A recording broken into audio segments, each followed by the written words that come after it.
Hi everyone. It's a quick take of Turkey talk. And once again, it's a difficult week for the region with the ISIS resurgency back. Actually, it was already back, but the attack that the US soldiers faced and the death of two US soldiers was, of course, a major turning point. It's a very sad event, extremely sad. Civilian or military, loss of lives just continues on and on due to ISIS. And it's worrisome for the region. And this time, of course, some seem to have secured their positions, passing vetting processes in the new Syrian army. And that makes things all the more complicated, definitely, for the whole region. So, and also, of course, there was this ISIS related attack in Australia, other forest and also worlds. You have it, and the people, the conspirators of that attack, happened to travel to Philippines, and then you have other attacks thwarted once again to the Christmas markets in Europe, like for example Poland, the case in Poland. Luckily, they were foiled. But then ISIS is back and it's global. And that was horrible and ominous turn of events for the whole of the world, of course. Well, also worrisome in the region is the new turn that Russia-Turkey relations take. Actually, you cannot. It's very much in the background, so you cannot really say that it's just out in the open. But it seems to be a simmering tension, or there will be in the near future. First of all, when Pope Leo was visiting Turkey back at the end of November, there was also this incident where one tanker of the Russian Shadow Fleet, bypassing sanctions and carrying on the oil trade, was hit by the Ukrainian forces.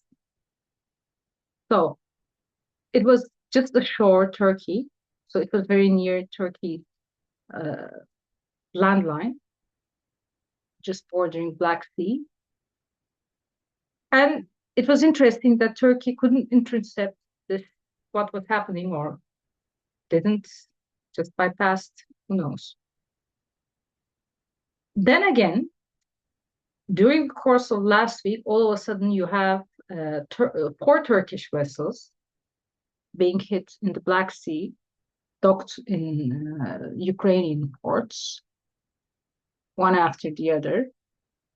Was it a message that Russia was delivering in exchange for the hitting of its tanker of the Shadow Fleet earlier? But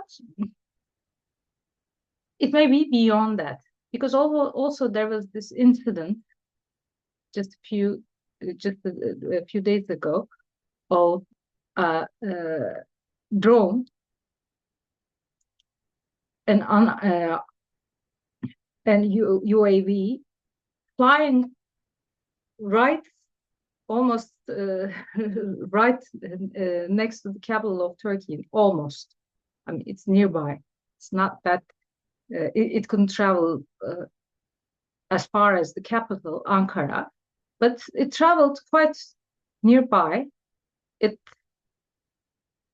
from the Black Sea.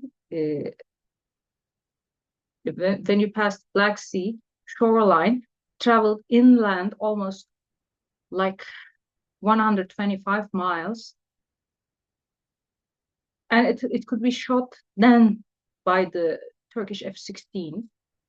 The mystery UAV incident is also interesting because the Ankara airport, Ankara's airport, Esenboğa had to be shut down for a while because of that incident, because of this danger the storm posed. And where's the origin of this? Who was operating it? It said it was reported that it was just a drone that went off track, but off track from where and how? Yeah, so it's a bizarre incident. It's probably yes, it was coming from Russia, Poland, other Baltic countries experienced such things before. So now it's Turkey's turn, and F-16s had to come into operation to shut it down. And to add spice, and perhaps the real underlying reason behind these successive string of events is Turkey's reportedly desire to return back the S-400 the air defense systems that it purchased almost a decade ago from Russia. Well, okay. And President Erdogan is said to have delivered this message to President Putin during their meeting in Turkmenistan recently, as Bloomberg reports. And we don't know what Putin said, but I'm sure he didn't say, "Oh, okay, bro, fine, just return the S-400s back. It was good trade. We took your money, then you're just returning them back to us. How nice." Because, of course, there's this whole sphere of influence issue going on, and returning back of the S-400s signifies Turkey's growing ties with the US and its desire to purchase F-35s, fighter jets, the long saga ongoing. Well, Russia, of course, won't say just, okay, fine then, great, okay, have wonderful relations with the US and buy the S-35s. Of course, it's a long shot that Turkey actually buys the F-35s. The deal about the F-16s was made back during the time of Joe Biden, but President Biden, but still there didn't materialize in Turkey. So, of course, the Congress has to approve that, and it's complicated. There's this unwillingness on the side of Greece and also Israel. Well, it's difficult. It's complicated anyway. But even if all these happened, Russia wouldn't, of course, be happy by just having the S-400s returned back, unwanted items like merchandise, and then Turkey is causing up further and further more with the US. And of course, let's think back almost a decade ago when this S-400 thing happened. It was a time when there was this coup attempt in Turkey.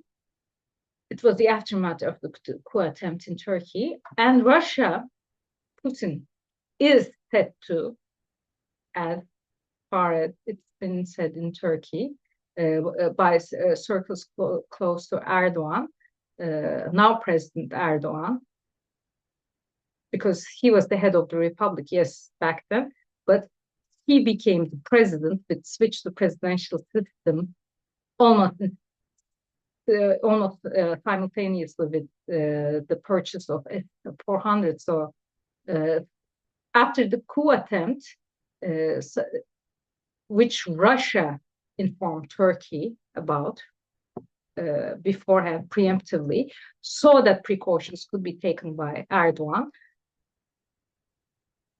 And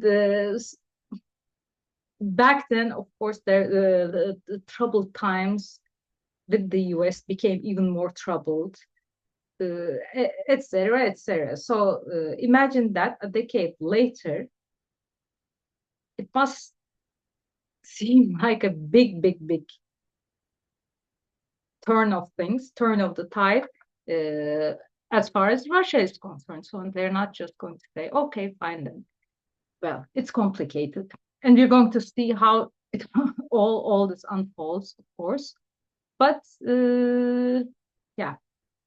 And also about this Russian shadow fleet tanker being hit by Ukraine. Of course, now in the other side of the world, you have the Venezuela blockade. Well, Turkey doesn't say anything. Erdogan doesn't say anything about Maduro, Venezuelan President Maduro, the great friend. He visited Turkey many times, and there are, of course, economic and other kind of political and everything ties with Turkey between Maduro and Turkey, Erdogan's circle. Well, this the oil tanker, this time of Venezuela's shadow fleet, supposedly said to be reportedly owned by this Russian oligarch, Artemov, was captured by the US forces. So now you have the shadow fleet war also ongoing. Of course, Russia's oil, uh, general, this whole oil uh, backdoor, back channels commerce is dependent on the shadow fleets. 50% of this shadow fleet business is centered on in Russians exports, sanctioned supposedly exports of oil. So will we see more of this shadow fleet captures and destruction? We'll see.